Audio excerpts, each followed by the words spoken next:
اللہ اکبر اللہ اکبر اللہ اکبر۔ تو میرے محترم بھائیو، اسی طرح اللہ تعالیٰ نے فجر کے ساتھ ساتھ پھر قسم اٹھائی والفجر ولیال عشر، کہ مجھے قسم ہے 10 راتوں کی۔ ان 10 راتوں سے مراد بالاتفاق مفسرین اعظام نے یہ مراد لیا ہے کہ ان 10 راتوں سے مراد ذو الحجہ کے مہینے کی 10 راتیں ہیں جو اللہ تعالیٰ کو انتہائی محبوب ہیں۔ یہ 10 راتیں، یہ 10 دن اللہ تبارک و تعالیٰ کے ہاں بڑی عظمت والے ہیں، اور امام کائنات علیہ السلام کی احادیث کی روشنی میں ان کے کچھ فضائل میں آپ کے سامنے عرض کرتا ہوں۔ اس کے بعد الہ العالمین فرماتے ہیں والشفع والوتر، مجھے قسم ہے جفت کی اور قسم ہے طاق کی۔ کیا مطلب ہے؟ جو بھی عبادت ہے یا وہ جفت ہوتی ہے، جفت کا معنی ڈبل، یا وہ طاق یعنی ایسی چیز جو 2 حصے نہ ہو سکے، طاق 1 3 5 7، یا 2 جفت 2 4 6 8، یا جفت یا پھر طاق۔ اللہ تعالیٰ نے جفت کی بھی قسم اٹھائی اور طاق کی بھی قسم اٹھائی۔ ہر چیز یا جفت ہے یا طاق ہے جو اللہ نے پیدا فرمائی ہے، یا تو یہ اس کی قسم ہے، اور یا پھر اس سے مراد 2 دن ہیں خاص طور پر جو بڑی عظمت والے دن ہیں، اور وہ جفت ہے 10 ذو الحجہ کا دن، یوم الاضحیٰ قربانی کا دن، اور طاق 9 ذو الحجہ عرفہ کا دن، 9 ذو الحجہ۔ تو اللہ تبارک و تعالیٰ نے پھر خصوصی طور پر ان 2 دنوں کی قسم میرے مالک کائنات نے، پروردگار نے اپنی کلام مبارک میں اٹھائی۔ تو اللہ تعالیٰ کا ان ایام کی قسمیں اٹھانا یہ اس بات کی دلیل ہے کہ یہ دن جن کا آغاز ہونے والا ہے یہ غفلت کے دن نہیں ہیں، یہ سستی کے دن نہیں، یہ ضائع کرنے والے دن نہیں ہیں، بلکہ یہ دن اللہ تعالیٰ کے ہاں بڑے قیمتی ہیں، عظمت و فضیلت والے دن ہیں۔ تو ان دنوں کو خصوصاً اللہ کے ذکر کے ساتھ، اللہ کی عبادت کے ساتھ ہم قیمتی بنانے کی کوشش کریں۔ امام کائنات علیہ السلام نے ان ایام کے متعلق ارشاد فرمایا۔ حضرت عبداللہ بن عباس رضی اللہ تعالی عنہما اس حدیث کو بیان فرماتے ہیں، فرمایا کہ ما من ایام العمل الصالح احب فیہن الی اللہ من هذه الایام العشر، کہ پوری جب سے اللہ تعالیٰ نے کائنات بنائی ہے، دنوں اور راتوں کا سلسلہ جاری ہے، تو اس کائنات میں کوئی بھی دن اور رات اتنے عظمت اور فضیلت والے نہیں جتنی شان والے یہ 10 دن ہیں جو ذو الحجہ کے پہلے 10 دن۔ یہ اتنی عظمت اور شان والے ایام ہیں، دن ہیں، کہ باقی دن ان کا مقابلہ نہیں کر سکتے۔ اور پھر آپ علیہ السلام نے فرمایا کہ من هذه الایام یعنی العشر، جب ان 10 دنوں کا تذکرہ کیا، صحابہ کرام رضوان اللہ تعالی علیہم اجمعین فرمانے لگے الجہاد یا رسول اللہ، اللہ کے نبی صلی اللہ علیہ وآلہ وسلم، آپ نے ارشاد فرمایا کہ وہ نیکی، وہ عمل جو ان 10 دنوں میں کیا جائے ان کا مقابلہ کوئی اور نیکی اور عمل نہیں کر سکتا۔ تو آپ یہ فرمائیں اے محبوب کائنات علیہ السلام، ایک ایسا شخص جو جہاد کرتا ہے، اللہ کی راہ میں لڑائی لڑتا ہے، تو کیا اس بندے کا جہاد، اس کا یہ قتال،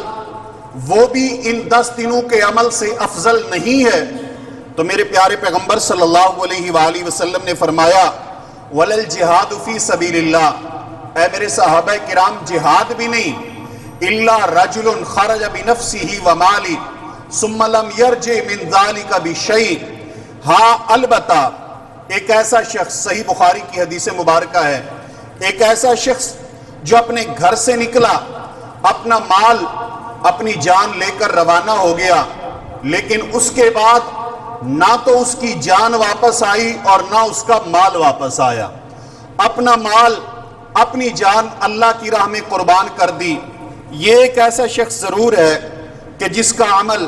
شاید ان 10 دنوں کے عمل سے افضل ہو جائے، اعلیٰ ہو جائے، زیادہ ہو جائے، وگرنہ وہ عمل جو ان 10 دنوں میں کیا جائے گا پوری زندگی کے جو باقی ایام ہیں وہ ایام ان 10 دنوں کی نیکی کا مقابلہ اور برابری نہیں کر سکتے۔ میرے محترم بھائیوں،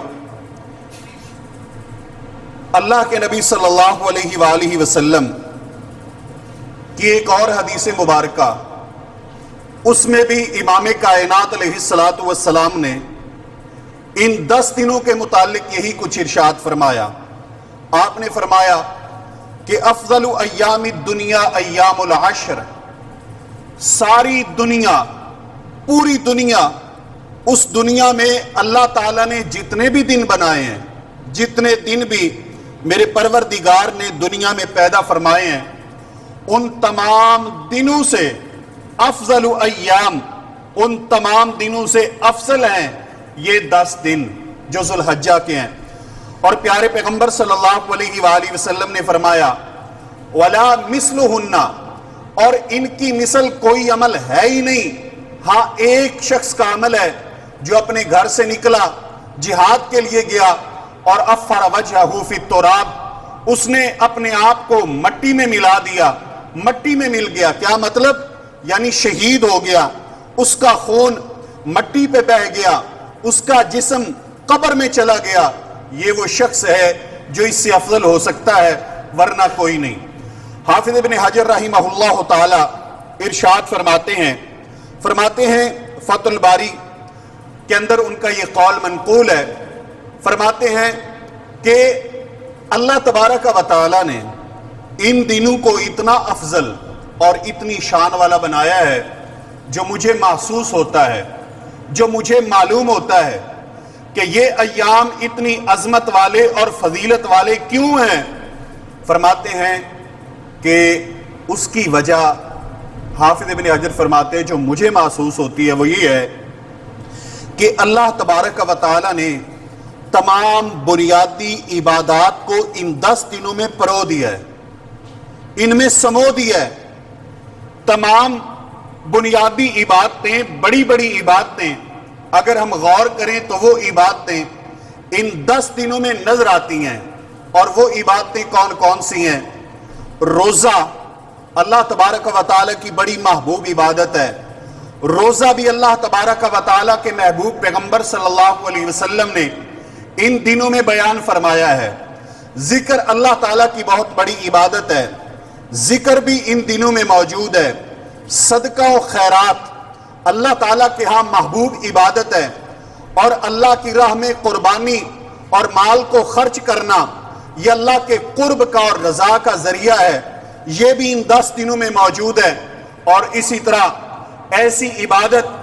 جس کو کرنے کے بعد انسان ایسے ہو جاتا ہے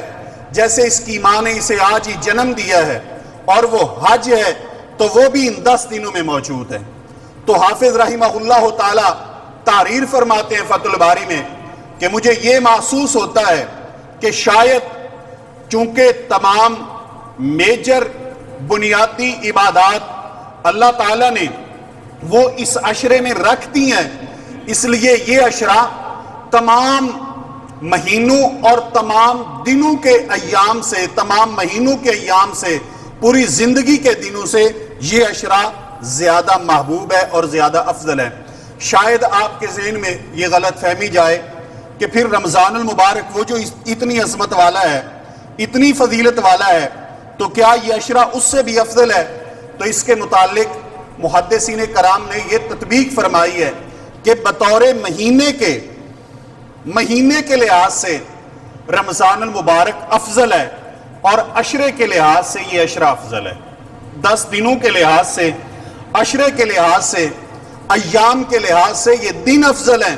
اور پورے مہینے کے حساب سے تمام مہینوں میں رمضان کا مہینہ افضل ہے۔